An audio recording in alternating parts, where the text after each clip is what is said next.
Bonjour à toutes et à tous et bienvenue au LS2E, le laboratoire Systèmes électrotechniques et environnement. Nous sommes ici à Béthune, à la faculté des sciences appliquées de l'Université d'Artois, en compagnie de Jean-Philippe Lecointre, directeur du LS2E, et nous allons vous parler d'une nouvelle plateforme Tech3E. Bonjour Jean-Philippe. Bonjour Sébastien. Alors qu'est-ce que cette plateforme Tech3E ? Alors Tech3E est un plateau d'essai technique dédié à l'efficacité énergétique. Il fédère plusieurs laboratoires, 4 laboratoires de l'Université d'Artois, et les espaces dans lesquels nous nous trouvons aujourd'hui sont ceux du LS2E, donc le laboratoire Systèmes électrotechniques et environnement. Les essais que nous effectuons portent sur des équipements électriques, alors des motorisations électriques, comme ceux que l'on peut trouver dans les chaînes de traction, mais également des alternateurs de production d'énergie électrique ou encore des transformateurs de puissance. Alors, les différents essais que nous sommes amenés à mener concernent les performances de ces équipements. On doit évaluer leur rendement. On parle bien d'efficacité énergétique, c'est un terme tout à fait à la mode. Nous travaillons également sur l'évaluation de la fiabilité de ces équipements. Il y a un intérêt direct pour les applications avioniques, par exemple. Il s'agit de déterminer des courts-circuits naissants ou d'évaluer la durée de vie restante de ces équipements. Parallèlement, nous sommes amenés, à la demande de certains partenaires, à caractériser des matériaux magnétiques, comme les noyaux magnétiques de transformateurs ou les circuits magnétiques de machines tournantes. Et nous effectuons également des caractérisations de matériaux diélectriques qui recouvrent les fils conducteurs qui équipent les machines. Enfin, on a également des équipements pour la mesure des bruits et vibrations. C'était le thème initial du laboratoire. Très bien. Et quelle est l'ambition de Tech3E ? Alors, Tech3E affiche une double ambition. Alors, si je reprends d'abord les activités du LS2E, l'idée est de pouvoir positionner ces essais électriques au niveau du territoire, de la région des Hauts-de-France, mais également au niveau du territoire national.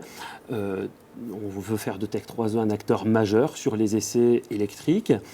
Et puis, de manière plus large, l'idée est de pouvoir étendre cette dynamique aux autres laboratoires qui sont concernés, le LGI2A, laboratoire de génie informatique et d'automatique de l'Artois, le LGCGE, laboratoire de génie civil et géo-environnement, et l'UTA, unité transformation et agro-ressources. Les 4 laboratoires ont un point de convergence vers l'efficacité énergétique. Donc cette dynamique va prendre une forme tout à fait concrète avec la construction d'un bâtiment dédié à Tech3E.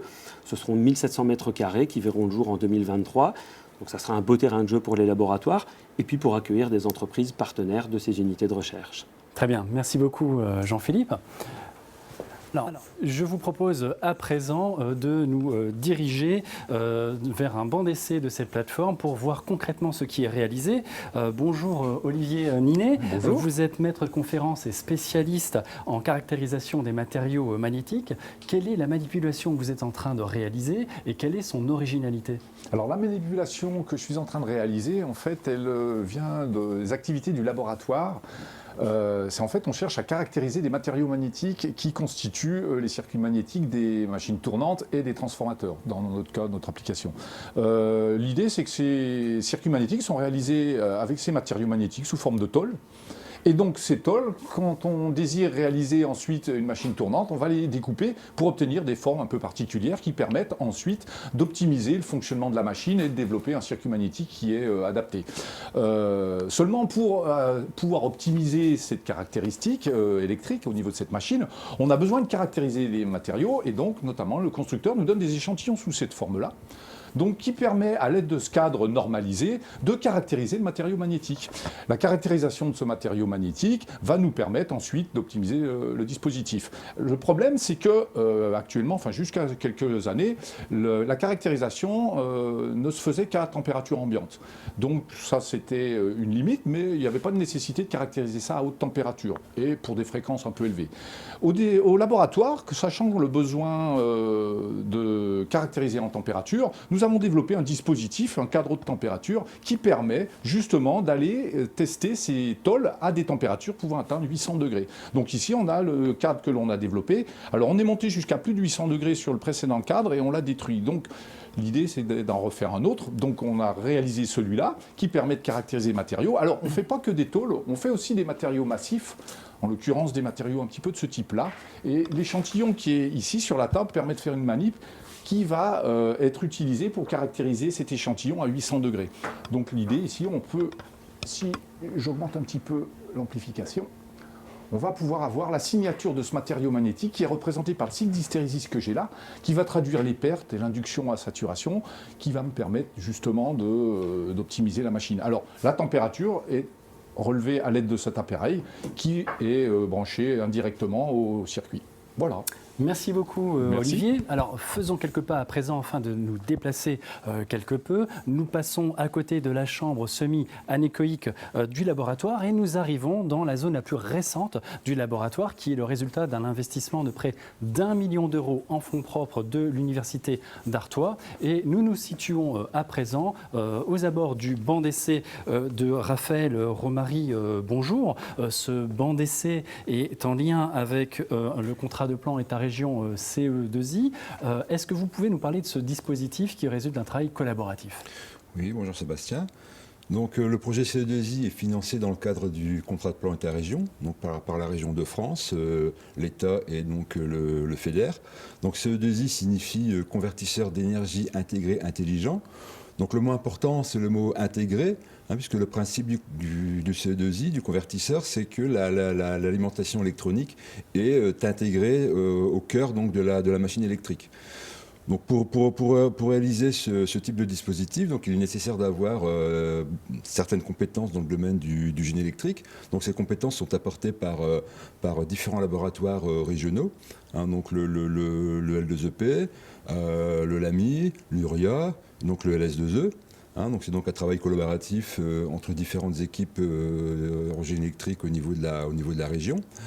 Donc le LS2E est en charge de la réalisation du démonstrateur donc du projet. Donc il s'agit d'une machine intégrée de 40 kW qui constituera la vitrine du projet et qui permettra de mettre en lumière les compétences des différentes équipes impliquées dans ce projet. Donc dans ce projet, nous avons recruté donc Romain Cousseau, ici présent. Donc Romain a pour rôle donc de concevoir la machine, de concevoir et réaliser le banc, donc d'élaborer les commandes pour faire tourner la machine, et aussi d'assurer le suivi de fabrication. Donc la machine est actuellement en fabrication et donc elle devrait arriver d'ici début de 2022. Alors les applications visées pour ce type de convertisseur, donc on peut citer le transport avec le véhicule électrique, mais aussi les énergies renouvelables. Donc l'intérêt c'est donc la compacité, puisque on a donc deux éléments qui sont regroupés dans un seul, mais également la fiabilité, puisque ce type de dispositif permet donc d'assurer un fonctionnement avec des défauts grâce à sa commande. Dans le projet CE2I, nous avons également en charge d'un deuxième démonstrateur, donc le démonstrateur qui est plutôt un deuxième démonstrateur qui est haute température. Donc le défi ici, c'est d'utiliser donc des matériaux isolants haute température, qui est également ici une spécificité, une compétence du laboratoire LS2E. Très bien, merci Raphaël, merci Romain. Alors je vous propose à présent de regarder un petit film de 3 minutes que nous avons enregistré au CRITEM2A, qui est un centre avec lequel le LS2E développe une collaboration assez intense. A tout de suite.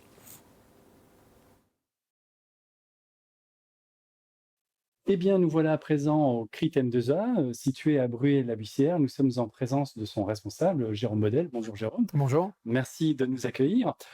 Jérôme, qu'est-ce que le CRITEM2A et dites-moi qu'est-ce que cette plateforme Tech3E va vous apporter? Alors le CRITEM2A existe depuis plus de 20 ans déjà. Il y a à peu près, il y a pour 40 millions d'euros d'investissement sur 10 000 m². C'est un centre qui était principalement dédié à l'automobile jusqu'à présent, à travers des moteurs et des turbos, des moyens d'essai en tout cas, et qui aujourd'hui s'oriente vers, transition énergétique oblige, vers le véhicule électrique. Alors le véhicule électrique à travers différents départements. Un département autour du stockage d'énergie, donc un département plutôt orienté sur la partie abusive, mais en tout cas une compétence, on va dire, d'essai, de validation et d'endurance sur les nouvelles technologies liées à la transition énergétique.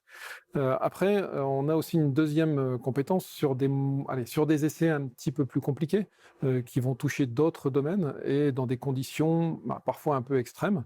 Et là, on a besoin de compétences, c'est-à-dire de partenaires que l'on va aller chercher, des partenaires industriels, mais aussi des partenaires académiques, des partenaires sur des écoles d'ingénieurs ou des campus universitaires.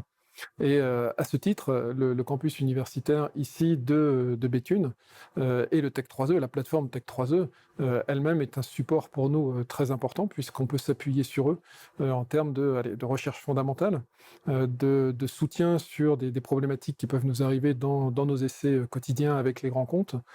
C'est aussi une ressource importante puisqu'on a aussi 4 thèses en cours, on a une dizaine de projets de recherche et développement. Et grâce au LS2E, plateforme Tech 3E, et un laboratoire commun que l'on vient de créer ensemble, on peut répondre à ces appels d'offres en recherche et développement et on peut avoir des collaborations fiables dans le temps. Alors, vous collaborez avec les acteurs majeurs de l'électromobilité. Quels sont vos équipements principaux? Alors, différents types d'équipements. D'abord, des équipements autour du stockage d'énergie, donc cellules, modules, batteries. Ce sont des tests d'endurance, de performance, de fiabilité, assez classiques dans ce domaine aujourd'hui, même si on est peu nombreux sur le marché. On a aussi des moyens d'essai autour de l'électromobilité sur la chaîne de traction, donc c'est le moyen dans lequel nous sommes ici aujourd'hui. Nous pouvons travailler sur des petits véhicules jusqu'à des véhicules de type Formule 1, Formule E électrique. Donc oui, c'est un moyen assez unique, avec une performance qui peut aller jusqu'à 1 MW par essieu, donc un moyen assez rare et très recherché. Et enfin, troisième type de moyen, c'est que ces batteries, ces cellules, ces modules, il faut pouvoir les tester et qu'ils soient fiables. Donc on va jusqu'à l'homologation des batteries avec des tests abusifs, parfois un petit peu risqués, mais nous avons l'environnement qui convient pour cela. Merci beaucoup, Jérôme. Je vous en prie. Nous voici de retour au LS2E dans une salle qui est dédiée à l'analyse des systèmes d'isolation électrique. Jean-François Wegstein, bonjour. Bonjour. Alors vous êtes le responsable scientifique, industriel et support innovation de l'entreprise Auxel Amphenol. Quel est l'apport de Tech 3E pour vos développements? Alors Amphenol Auxel est une société industrielle basée en région qui conçoit et fabrique des interconnexions pour l'électronique de puissance. La plateforme Tech 3E est intéressante pour nous à plusieurs titres. La première, elle est locale, c'est appréciable. Nous avons déjà une deuxième thèse en cours et un projet européen en commun avec le LS2E. Les thématiques de recherche de la plateforme sont en phase avec nos préoccupations sur l'isolation électrique haute performance. C'est économiquement très important pour nos marchés. Le véhicule électrique, la traction ferroviaire, l'avion plus électrique, les batteries, les énergies renouvelables. Enfin, la plateforme Tech 3E s'appuie sur une équipe du LS2E d'enseignants-chercheurs compétents et disponibles. Très bien, merci Jean-François. Bonjour Oussama Ramoni. Alors vous êtes doctorant en thèse CIFRE ici au LS2E en lien avec l'entreprise Auxel Amphenol. Sur quel sujet travaillez-vous?